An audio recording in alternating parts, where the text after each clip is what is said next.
Okay guys, so we are going to find the gain of this operational amplifier.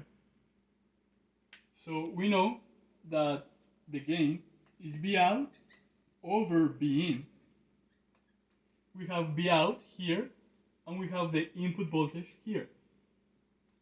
So let's analyze this operational amplifier. We have that the resistance R2 is 200K and R1 is 20K. They are given values. So we know that the input impedance of the ideal operational amplifier is high, is infinite. So the current, we can define that the current that's flowing inside is equal to 0. There is no current flowing inside the operational amplifier. So 0 current. And we can see that the positive is hooked to the ground. So B is equal to 0. And because there is a virtual ground, B is equal to 0 also in this node. We know that there is no current flowing inside the operational amplifier, so I1 is going to flow exactly the same to the second resistor, I2. So because there is only one path, we can say that I1 is equal to I2. I am going to define I1. So Bi minus 0, Bi minus 0 over R1. That's this one. And this is equal to 0 minus B out, 0 minus B out over R2. This is just 0. So we have Bi over R1 is equal to B out, negative B out, be careful with this, over R2. So I am going to cross multiply R1 and R2.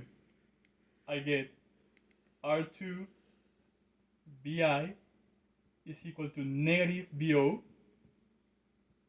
times R1. Then I'm going to divide by B1. So Bi, and I get Bi here. Bi.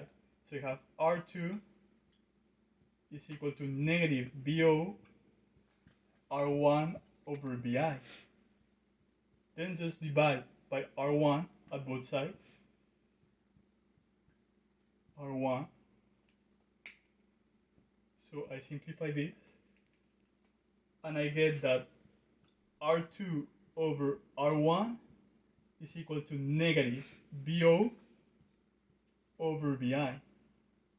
But we have values for these resistors. R2 is 200 kilo ohms and R1 is 20 kilo ohms. So this is 200 kilo ohms over 20 kilo ohms. It's equal to minus Bo over Bi. And dividing this is going to be 10. 10 is equal to negative Bo over Bi. But there is a negative. So because there is a negative, I can say that negative 10 is equal to Bo over Bi. And this is the gain of this inverting operational amplifier.